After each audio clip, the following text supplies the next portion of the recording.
Welcome, thrill seekers and history enthusiasts, to a journey into the darkest corners of the human past.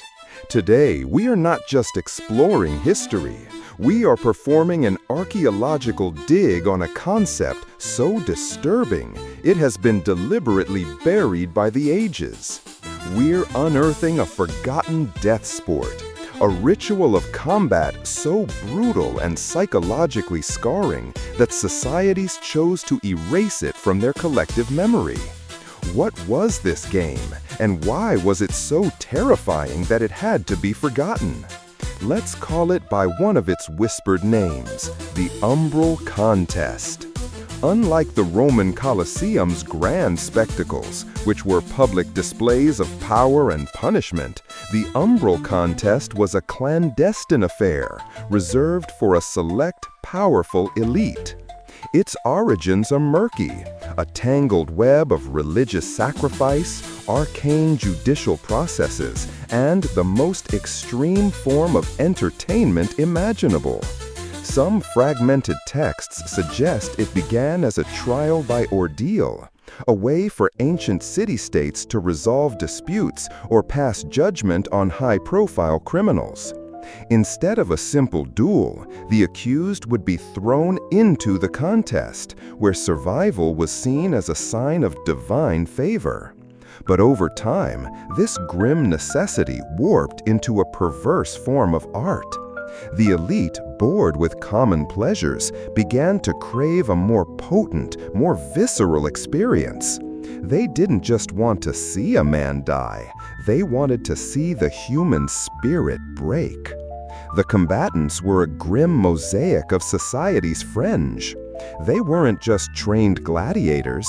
They were disgraced nobles, brilliant philosophers who spoke against the state, captured enemy commanders, and even priests of forgotten gods. Each participant brought their unique skills, making every contest unpredictable. A philosopher might not have the strength of a soldier, but his understanding of logic and human behavior could allow him to outwit his opponents, turning the arena itself into his weapon. This brings us to the arena. It was no simple sandpit.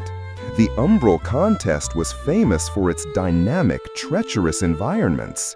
Imagine a vast enclosed space, part stone labyrinth, part mechanical death trap. Floors would fall away, walls would shift, and hidden traps, from poisoned darts to sudden floods, would activate without warning. The rules were simple and horrifying.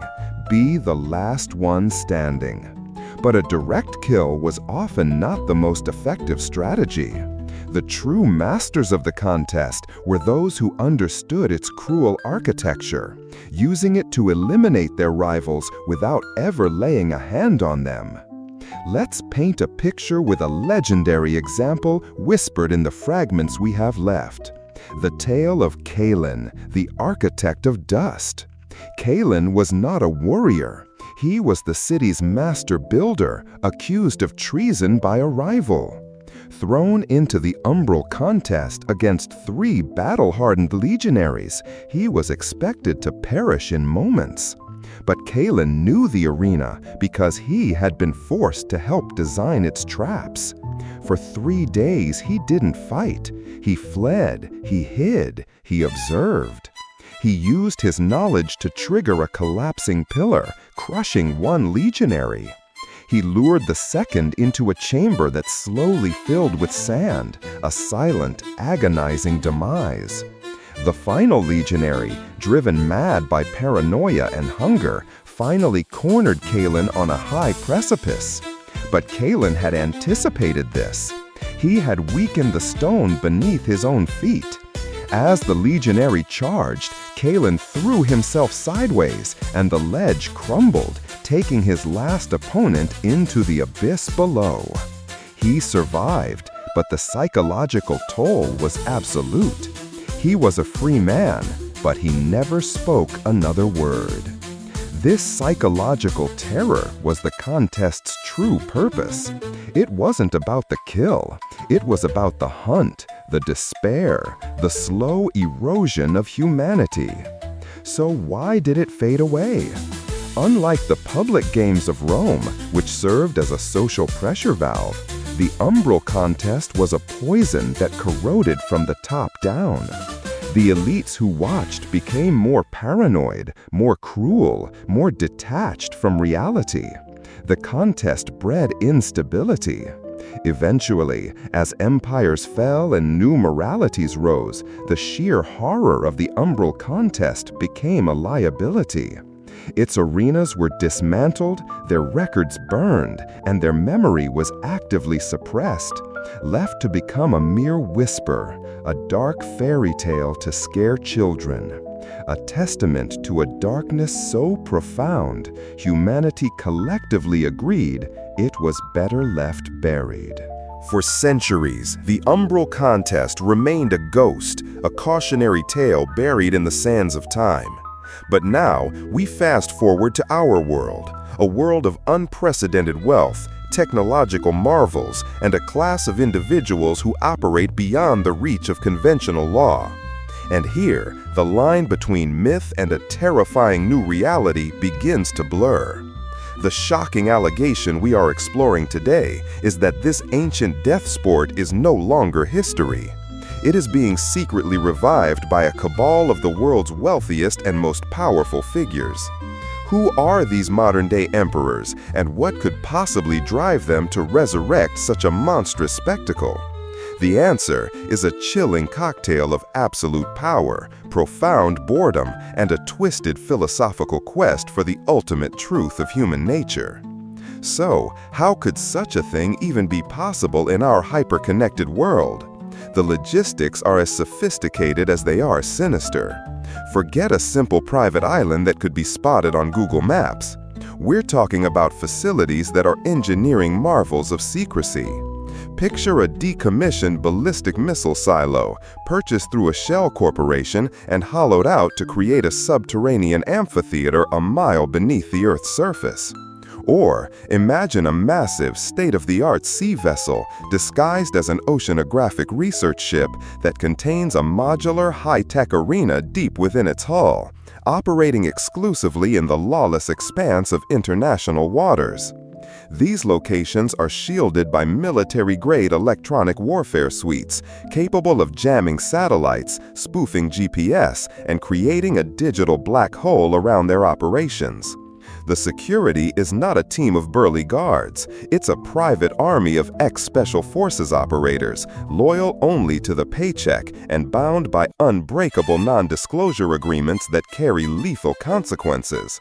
The participants are sourced from the darkest corners of our globalized society. Think of a former Spetsnaz operative, burdened by a family debt he can never repay, offered a chance to clear his slate with a single victory.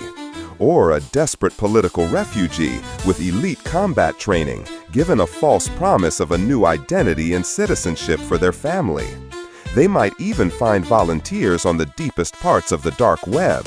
Adrenaline junkies and nihilists who have conquered every extreme sport and now seek the only thrill that remains, a genuine life-or-death struggle. These individuals are not slaves in chains. They are contractors in a terrifying game, often signing away their lives willingly, convinced by the astronomical rewards or the lack of any alternative. The contest itself is the ancient format supercharged with 21st century technology. The combatants are fitted with advanced biomonitors, tracking their heart rate, adrenaline levels, and even their neural activity. This data is streamed in real time to the spectators' private viewing suites, turning human survival into the ultimate data-driven sport. The betting isn't just on who wins, but on who will break psychologically first, whose biometrics will spike before a kill. The arena is no longer just stone and mechanical traps. It's a holographic environment. One moment the fighters are in a dense jungle, the next a zero-gravity chamber or a labyrinth of blinding light and disorienting sound, all controlled by a sophisticated AI that adapts the environment to maximize psychological stress. The weapons are a blend of ancient and new. Obsidian knives, weighted nets, and simple spears exist alongside non-lethal tech used in cruel ways, like sonic weapons that incapacitate or directed energy systems that create intense localized pain without leaving a mark. But why? Why do this? For this hyper-elite, money has lost all meaning. They can buy countries, influence elections, and shape reality. The only thing they cannot purchase is authentic, raw, unpredictable experience. This is the ultimate cure for the disease of absolute power, terminal boredom. It's a God complex made manifest. They are not merely watching a fight, they are playing a game of human chess, observing how their pieces react under pressures no ordinary human will ever face. For them, this isn't just sport. It's the ultimate expression of a world where wealth has replaced law, morality, and even the sanctity of life itself. What do you believe is the ultimate reason someone would fund such a terrifying spectacle? Power, boredom, or something even darker? Subscribe for more deep dives, and we'll see you in the shadows.